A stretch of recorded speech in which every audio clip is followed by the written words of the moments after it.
초대교회가 성령의 충만히 임재함으로 날마다 부흥하고 성장하게 되니까 교회를 시기하고 반대하는 크게 보면 두 가지의 그룹이 있었습니다. 첫째는 유대인들이었습니다. 유대인들은 예수운동, 교회 이런 것들은 하나님을 모독하는 사람들이다라고 생각을 했어요. 그래서 인정할 수가 없는 것이죠. 그래서 스데반 집사를 향해서 돌을 던져 죽이고 예수 믿는 사람들을 감옥에 가두는 일들을 했습니다. 이 예수운동이 자기들의 그 종교적인 사회, 이스라엘 사회를 일순간에 다 무너뜨린다라고 해서 유대인들 모두가 다 합심해서 예수운동 교회를 핍박했습니다. 그 다음 교회를 시기하고 반대하는 또 하나의 그룹이 있었는데 로마 제국 치하에서 정권을 유지하고 있었던 헤롯 왕가입니다. 성경에 헤롯이 여러 번 나오는데 한 명이 아니고요, 여러 명입니다. 그런데 하나같이 다 잔혹한 사람들이었습니다. 헤롯 1세, 헤롯 대왕이라고 흔히 부르는 이 사람은 예수님 탄생 시에 동방 박사들이 왕궁에 찾아와서 유대인의 왕으로 나신 분이 어디 계시냐라고 찾을 때 혼비백산을 하죠. 아니 내가 이 땅의 왕이고 우리 왕가에 지금 탄생 소식이 없는데 무슨 왕이 또 있다는 말이냐라고 해서 아기 예수를 죽이기 위해 아기 예수가 태어났다는 그 베들레헴 지경에 있는 신생아들 한 2살 이하 되는 아이들을 모조리 다 살육하는 그런 처참한 짓을 저지르게 됩니다. 그 아들 헤롯 2세인 안디바라고 하는 사람은 자기 딸 앞에서 체면을 세우기 위해서 당대의 의인이었던 세례 요한의 목을 쳐서 쟁반 위에 올려놓는 그런 잔혹한 짓을 한 사람이죠.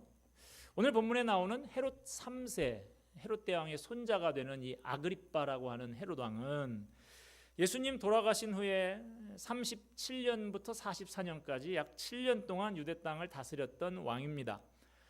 헤롯 왕가는 유대 땅에서 정권을 잡고는 있습니다만은 유대인이 아니고 에돔 출신 에서의 후예들입니다.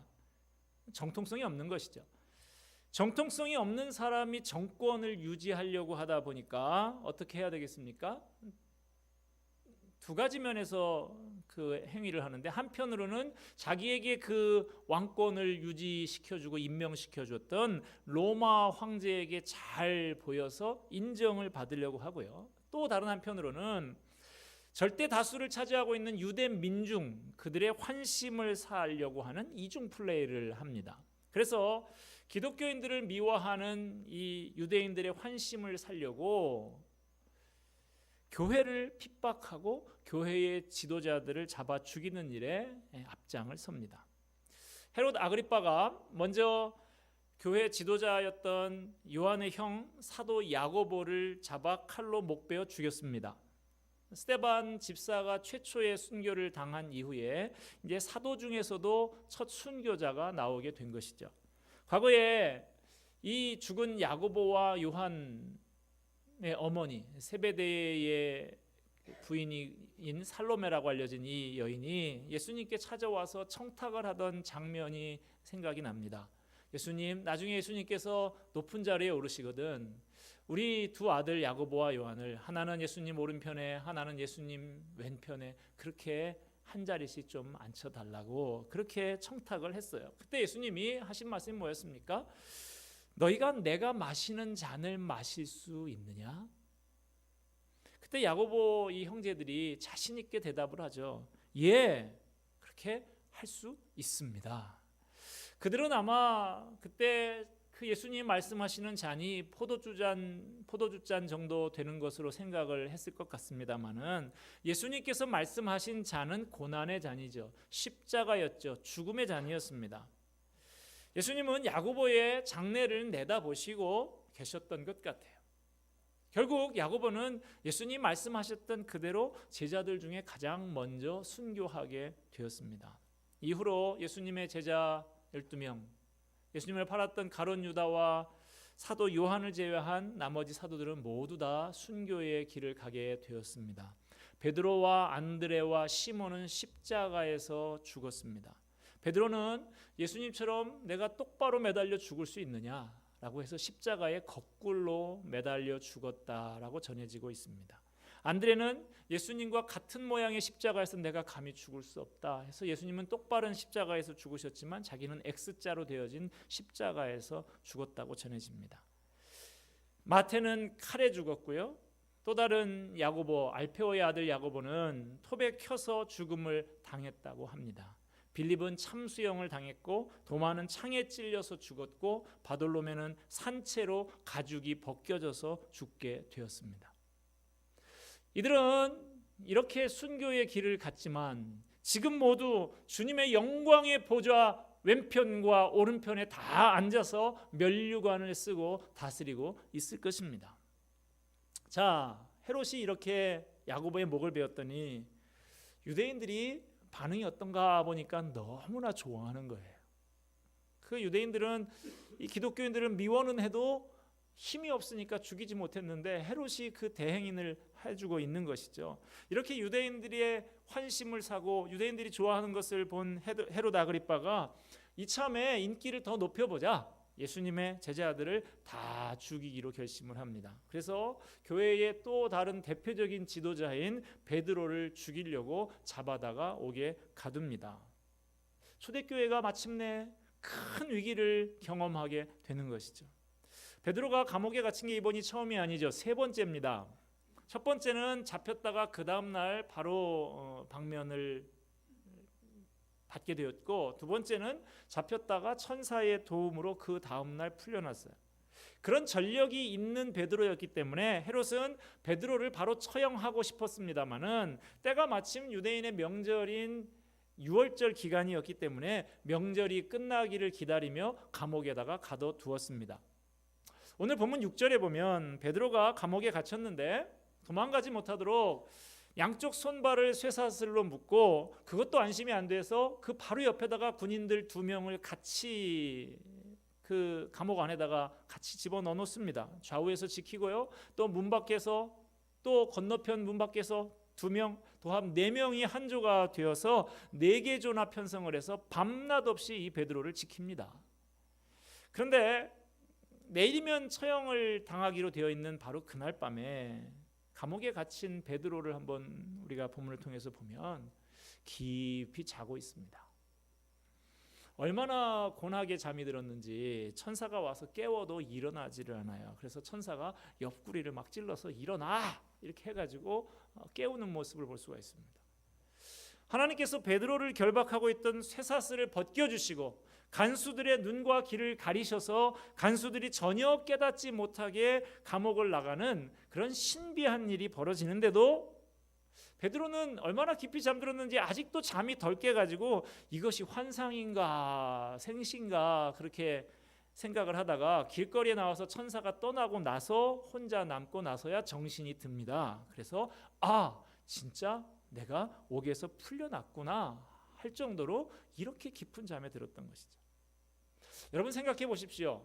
내일이면 죽을 수도 있는 바로 그 전날 밤에 어떻게 베드로가 이렇게 깊이 세상 편하게 잠을 잘 수가 있을까요? 베드로는 기도의 사람이었습니다. 성령을 체험한 이후로 그는 늘 시간을 정해놓고 기도했습니다. 안전뱅이를 일으키는 기적을 행했던 그 미문의 기적도 기도하러 요한과 함께 성전에 올라가다가 벌어졌던 일이었었던 것이죠. 이방인 백부장 고넬료의 집에 가서 말씀 사역을 하게 된 것도 기도 중에 환상을 보고 성령의 지시를 따라서 그렇게 하게 된 것이죠. 베드로는 이처럼 기도하는 사람이었습니다. 위기가 그에게 찾아왔습니다마는 기도 가운데 모든 두려움과 염려를 주님 앞에 완전히 맡겨 버렸습니다. 하나님, 이렇게 주님께서 주님을 위해서 옥에 갇히는 이 영광을 저에게 허락해 주시니 감사합니다. 살든지 죽든지 모든 것 주님 앞에 맡깁니다. 내 생명은 주님의 손에 있습니다. 가정도 교회도 다 주님의 손에 있으니 저는 아무 염려하지 않겠습니다. 그 삶에 절체절명의 위기가 찾아왔습니다만 베드로는 기도하면서 모든 것을 주님께 맡기고 나니까 평안했습니다. 담대했습니다. 그러니까 잠을 자는 것이죠. 여러분 어떻습니까? 잠들 잘 주무시고 계십니까? 어젯밤에 잘 주무셨습니까? 염려와 근심과 걱정을 가지고 있으면 잠이 오지 않는 것이죠. 불면증에 시달리고 있는 분들이 있습니까? 오늘 하나님께서 여러분들을 고쳐주시기를 바랍니다. 훗날에 베드로는 베드로전서에서 이렇게 말을 합니다. 너희 염려를 다 주께 맡기라. 이는 그가 너희를 돌보심이라. 여러분 가지고 있는 문제가 있습니까? 그걸 그냥 끌어안고 있지 마시고 주님께 기도하면서 맡겨버리세요. 우리가 이 땅에 살아가는 동안에 걱정거리가 왜 없겠습니까? 그러나 그것 가지고 되새기고 그게 주님의 말씀이라고 묵상하고 해봐야 몸과 마음만 다 상하게 할 뿐인 것이죠.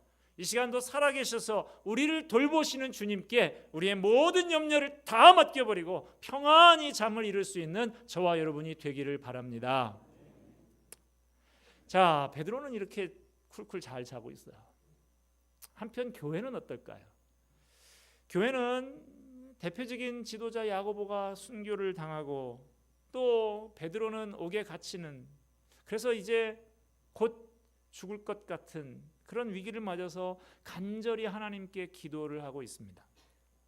교회와 가정에 어려움이 있을 때, 국가가 위기에 처해 있을 때 우리가 가진 최고의 무기는 무엇입니까? 그 문제를 가지고 하나님 앞에 나아가서 기도하는 것입니다. 하나님, 우리 가정을, 하나님, 우리 교회를, 이 나라 이 민족을 굽어 살펴 주시옵소서 하면서 눈물 뿌려서 기도할 때에 하나님께서 그 교회와 그 가정과 그 나라를 지켜 주십니다. 초대교회 교인들이 모여서 간절히 기도했던 그 기도의 내용은 무엇이었을까요? 언뜻 생각하면 이 사람들이 베드로 사도를 감옥에서 기적적으로 구해달라고 그렇게 기도했으니까 하나님이 응답하셔서 베드로를 구해주신 것이 아닐까, 그렇게 생각하기가 쉽겠죠. 그러나 그렇게 보기 어려운 근거가 있는데 오늘 본문 12절 이하의 말씀을 보면 우리가 알 수가 있습니다. 베드로는 주님의 신비로운 역사로 감옥에서 풀려나서 그 길로 교회 교인들이 모여서 간절하게 기도하고 있는 마가의 다락방, 오순절에 성령이 임했던 그 마가의 다락방에서 그렇게 간절히 이 교인들이 기도하고 있었던 것이죠. 거기로 찾아갑니다.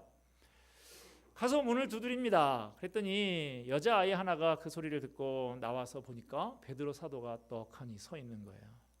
너무나 놀랍고 기쁜 나머지 문을 열어줘야 되는데 문도 안 열어주고 뛰어들어가 가지고 베드로 사도가 왔다고 그렇게 이 여자아이가 소식을 전합니다. 그런데 안에 있던 사람들의 그 반응, 아주 의외의 반응이 나오죠. 뭐라고 합니까? 너 미쳤냐? 이런 얘기를 하는 거예요. 지금 감옥에 갇혀 있고 어쩌면 죽었는지도 모르는 그 베드로가 살아서 지금 이 문 앞에 왔다고? 너 미친 소리 하고 있냐? 이런 얘기를 하는 거예요. 소녀가 아니라고, 내가 지금 분명히 보고 왔다고, 틀림없는 사실이라고 말하니까 교인들은, 그렇다면 그 당시 사람들은 그 사람마다 수호천사가 있다고 그렇게 생각을 했었는데 이 베드로가 아마 이미 죽었는 모양이다.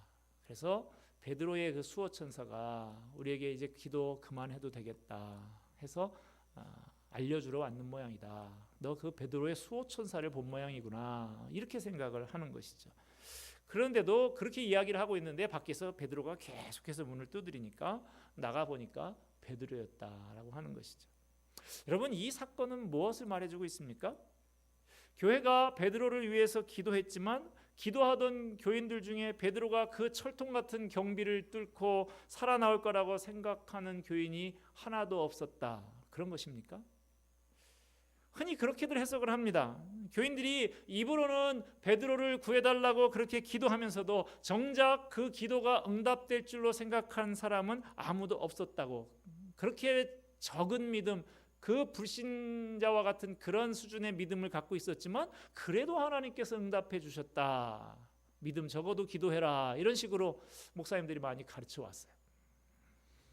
이와 관련해서 잘 알려진 예화가 하나 있죠. 온 나라가 가뭄으로 고통하던 때에 어느 교회에서 특별 기도회를 열었습니다. 그래서 교인들이 교회에 모여서 비를 내려달라고 간절히 그렇게 기도를 했습니다. 기도회가 끝나고 집으로 가려고 그러는데 갑자기 먹구름이 몰려와서 소나기가 확 쏟아지는 거예요. 그런데 그때 우산을 받쳐 들고 집에 간 사람은 딱 한 명, 어린아이 하나밖에 없었다. 그 교인들은 비 내려달라고 기도회를 열었지만 비가 올 거라고 생각 하나도 안 하고 있었다라는 것이죠. 또 하나 재미난 일화가 있는데 허브 밀러가 쓴 하나님과의 연결이라고 하는 책에 보면 이런 얘기가 나옵니다. 조용하던 한 동네에 나이트클럽이 개장을 했어요. 그런데 그 나이트클럽 바로 옆에 교회가 있는 거예요. 나이트클럽이 들어온 다음에 아주 시끄러워서 이 예배를 쿵쾅쿵쾅 하고 예배를 제대로 드릴 수가 없었습니다.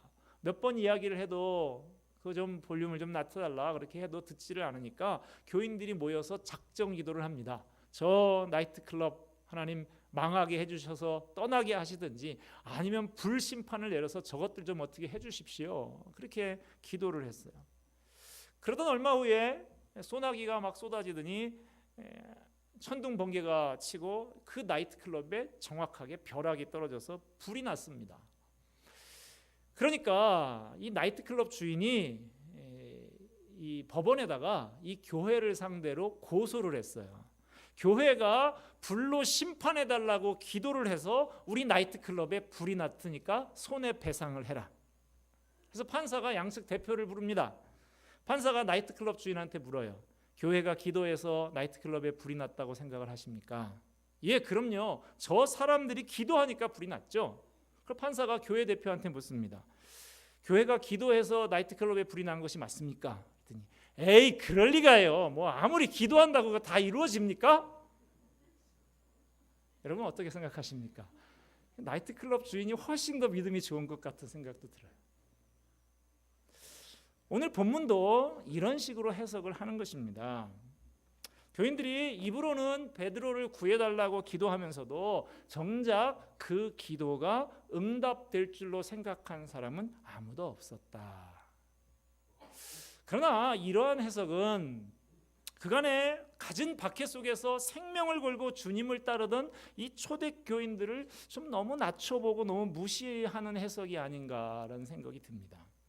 이전에도 베드로가 투옥되고 추록하는 그런 유사한 상황 속에서 초대교회 교인들이 모여서 기도한 기록들이 남아있죠. 사도행전 4장에 언급된 그 기도의 내용을 살펴보면 오늘 본문의 교인들이 죽음의 위기에 처해 있는 이 투옥되어 있는 베드로를 위해서 어떻게 기도했을까 하는 것을 그 내용을 유추해 볼 수 있는 것이죠. 이전에 투옥됐을 때 이렇게 기도했다면 이후에도 그렇게 기도했다고 생각해 볼 수 있는 것 아니겠습니까? 사도행전 4장 29절에 보면 이렇게 기도했습니다. 주여 이제도 그들의 위협함을 굽어보시옵고 또 종들로 하여금 담대히 하나님의 말씀을 전하게 하여 주시오며. 그들이 하나님께 기도한 요지는 이렇습니다. 이 유대교 지도자들의 위협을 굽어 살펴주시고 하나님의 말씀을 담대히 전하게 해주십시오. 초대교회 성도들이 한 마음으로 하나님께 구한 기도는 그들의 위협을 없애주고 고난을 없애주십시오 그렇게 기도한 것이 아닙니다. 오히려 위협이 있지만 그 박해를 두려워하지 않고 더 담대하게 하나님의 말씀을 전하게 해달라고 그렇게 기도한 것이죠. 저들이 저렇게 극악무도하게 날뛰고 있지만 주저하지 않고 하나님의 말씀을 전할 수 있도록 도와주십시오. 이런 기도였습니다. 초대교회 성도들이 그렇게 힘든 상황에 있으면서도 자신들이 처한 현실을 바꿔달라고 하지 않고 있어요. 위기지만 힘든 상황이지만 박해가 없어지게 해달라고 기도한 것이 아니라 박해와 어려움 속에서도 하나님의 교회가 흔들리지 않고 그 사역을 감당할 수 있게 해달라고 기도하고 있는 것입니다. 기도의 차원이 다른 것이죠. 이렇게 기도하면서 순교까지 감수했던 그들이 어느 날 갑자기 기도가 돌변해서 하나님 어떻게든 꺼내만 주십시오 그렇게 기도했다 보기 어렵다는 것입니다. 베드로가 투옥되어서 순교당하기 직전에 있습니다. 교회가 어떻게 기도했을까요? 초대교회 성도들은 순교당하는 것을 최고의 영광으로 생각을 했습니다. 그들이 그 영광스러운 자리에 지금 임박해 있는 베드로를 살려달라고만 그렇게 기도하지는 않았을 것 같아요. 이미 영광스럽게 순교자의 반열에 들어간 그 야고보처럼 베드로도 죽음 앞에서 주님 배반하지 않고 담대하게 주님을 증거하게 해달라고 기도했지, 기적적으로 풀려나게 해달라고 기도하지 않은 것 같습니다. 그래서 베드로가 살아 돌아왔을 때 그들이 선뜻 믿지 못했던 것이지, 기도해놓고도 응답을 기대하지 않았기 때문에 그런 것은 아닌 것 같아요.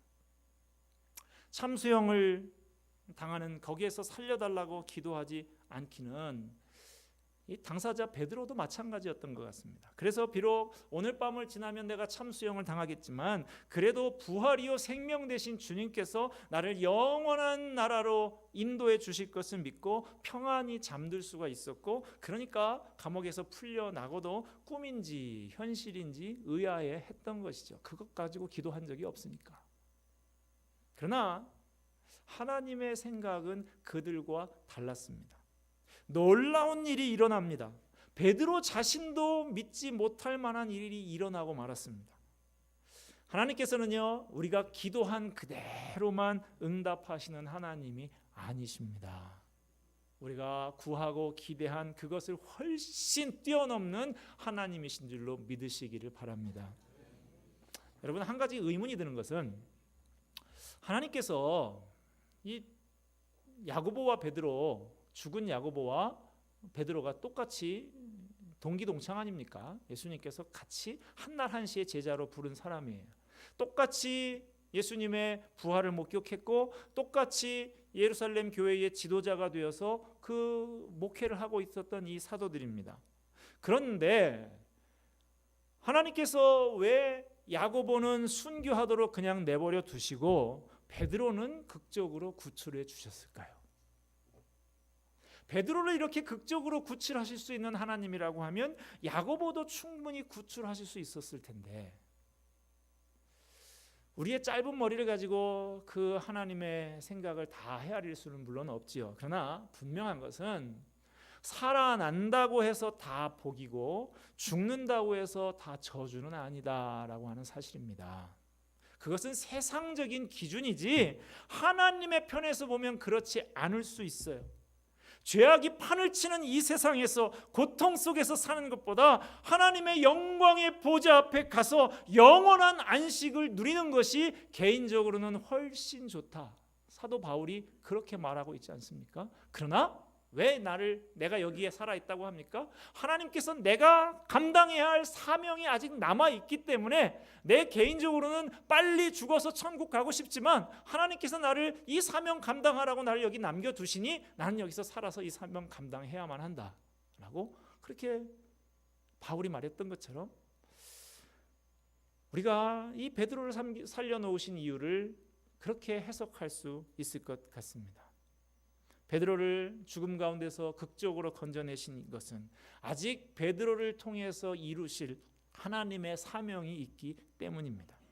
저와 여러분이 이 세상에 남아있는 이유는 무엇일까요?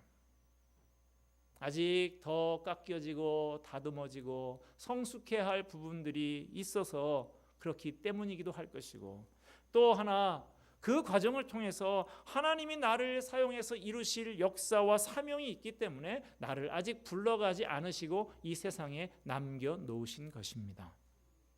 이것이 다 되었다, 사명이 다 했다 싶은 사람은 하나님께서 이제 겉으로 불러가셔서 이제 영원한 안식을 누려라 상 주시면서 그렇게 영원한 안식을 허락해 주시는 것이죠. 여러분, 지금 어떤 상황에 처해 계십니까? 위기 속에 있습니까? 괴롭고 고통스럽습니까? 그 상황을 피하려고만 하지 마시기를 바랍니다. 그 상황은 우리를 하나님이 원하시는 그 아름다운 모습으로 빚어나가시고 하나님의 뜻을 이루기 위해서 주신 것입니다. 그러므로 이 상황을 통해서 하나님이 원하시는 사람으로 빚어지게 해달라고 그렇게 기도하시기 바랍니다. 하나님의 뜻하신 바를 순종하며 따르게 해달라고, 그 사명 이루는 사람 되게 해달라고 그렇게 기도하시기를 바랍니다. 위기가 찾아와도 그 상황을 통해서 하나님의 놀라우신 능력과 은혜를 체험하며 하나님의 영광을 드러나게 해달라고 기도하면서 위기를 너끈히 이기는 성숙한 믿음의 사람들이 다 되시기를 바랍니다. 이 시간 우리 말씀을 맺으면서 함께 한번, 오늘 제목인데요, 한번 따라서 하십시다. 위기가 찾아와도 기도로 이긴다. 위기가 찾아와도 기도로 이긴다. 위기가 찾아와도 기도로 이긴다. 기도하겠습니다.